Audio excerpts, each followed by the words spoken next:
मैं Abhimanyu Kumar Singh Kuber support private limited से आप लोगों को जैसे कि मेरे वीडियोस आते रहते हैं आप लोगों के पास, उससे पता चलता होगा कि हम लोग फाइनेंशियल प्लानिंग का काम करते हैं। कुछ बिंदुओं पे मैं आप लोगों से डिस्कशन करना चाहता हूँ, आप लोगों को बताना चाहता हूँ, या कह सकते हैं कि आप लोग को मैं जागृत करना चाहता हूँ। लास्ट 3 से 4 महीना से कोविड-19 कोरोना सुनते सुनते हम लोग काफ़ी परेशान हो चुके हैं। पूरा देश, पूरा विश्व इसको लेके काफ़ी परेशान है। हमारे देश के लोग भी परेशान हैं।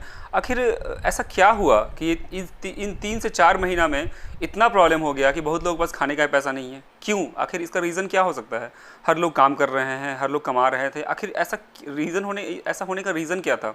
मैं उस तबके के लोगों के बारे में बात करना चाहूँगा जो प्रतिदिन काम करते हैं, चाहे वो सब्जी का ठेला लगाते हैं, या राजमिस्त्री काम करते हैं, या घरों में काम करते हैं, चाहे जो भी रीज़न रहा हो, जो भी काम करते हों। आखिर ऐसा क्या हुआ कि वो उनके पास खाने का पैसा नहीं रहा, वो इतने परेशान हो गए, वो उन्हें कर्ज मांगने नौबत आ गए?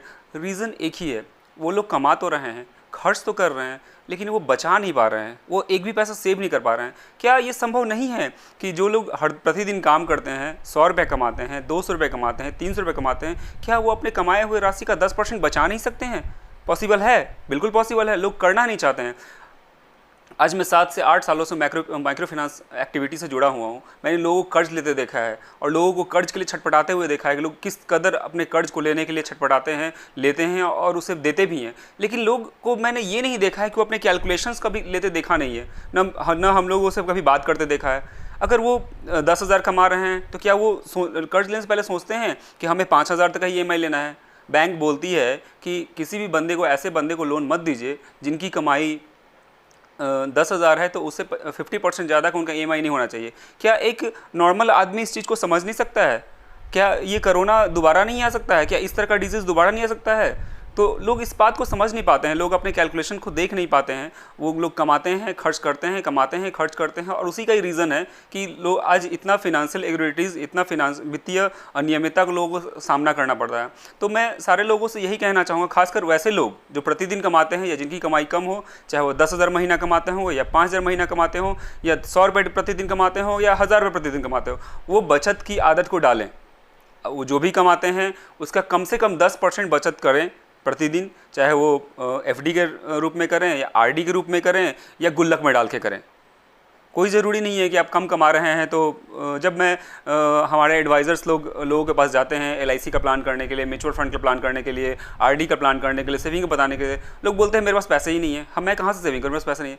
क्या ऐसा भी हम लोग कर नहीं सकते हैं कि हर दिन जो कमा रहे हैं उसमें से कमाने के बाद सीधे 10 रुपये ला के हम साइड कर दें, हम उसका कुछ कर लें?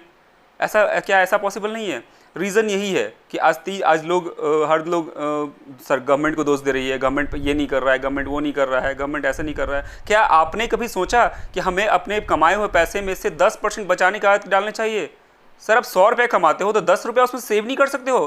क्या एक छोटा सा गुल्लक नहीं रख सकते हो? हम लोगों ने तो बचपन से देखा है, हमारी माँ साइड में गुल्लक रखती थी, और जब हमें हमारे फेस्टिवल्स में, हमारे इसमें जब पैसे घटते थे हमारे कपड़े खरीदने के लिए, हमारे एडमिशन्स के लिए, उस गुल्लक को फोड़ा जाता था। क्या ये कोरोना उससे बड़ा है क्या? एक फेस्टिवल एक महामारी से कम है क्या? क्या हम लोग उस समय अपने गुल्लक को फोड़ नहीं सकते हैं? क्या अपने बचाए हुए पैसा को इस्तेमाल नहीं कर सकते हैं? सर आप खुद इसके लिए जिम्मेवार हो कि आज आपको खाने की दिक्कत हो रही है। सर आप खुद इसके लिए जिम्मेवार हो कि आपके बच्चे रो रहे हैं। सर आप इस खुद के लिए जिम्मेवार हो कि पूल के नीचे आपके बच्चे भीख मांग रहे हैं।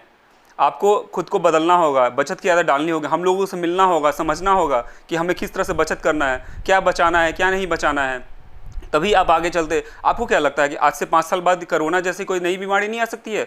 सर अभी समय गया नहीं है, कोरोना ख़त्म हो जाएगा, कुछ दिन बाद आप इस महामारी से निकल जाओगे। लेकिन मैं सब लोग से यही रिक्वेस्ट करना चाहूँगा कि जो भी आप कमाते हो उसमें एक बचत की आदत डालो, बचत करो, तो आप अपने आप को सिक्योर करोगे।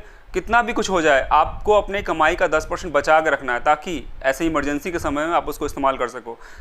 इतना पढ़ ही मैं अपने वीडियो को अंत करना चाहता हूं, और सभी लोगों से लास्टली यही रिक्वेस्ट करना चाहता हूं कि आप लोग अपने बचत की आदत डालिए। अगर कोई कन्फ्यूजन्स है तो हम लोग से मिलिए, डायरेक्टली आके मिल सकते हैं। उस तब के लोगों के लिए मैं ज़्यादा कहना चाहता हूं जो प्रतिदिन काम करते हैं, आप लोग 1 घंटा समय दीजिए, हम लोग से आगे मिलिए। कोई भी एडवाइज़र आता है आपके पास, उस प्लान को समझिए, उसको इग्नोर नहीं कीजिए। आप उसको ये मत बोलिए कि आप हमें गणित सिखा रहे हैं, आप हमें बेवकूफ़ बना रहे हैं। सर कोई भी एडवाइज़र आपको सेव करा रहा है, आपके लिए करा रहा है, वो खुद के लिए नहीं। उसे कुछ कमीशन ज़रूर मिलेंगे, लेकिन सेव तो आप ही का होगा ना। इसलिए मैं अपना वीडियो अंत करता हूं, और सब लोगों को से रिक्वेस्ट करता हूं कि इस तरह के मनोरंजक और ज्ञानवर्धक इन्फॉर्मेशन के लिए हमारे चैनल से जुड़े और उसे सब्सक्राइब करें। Thank you.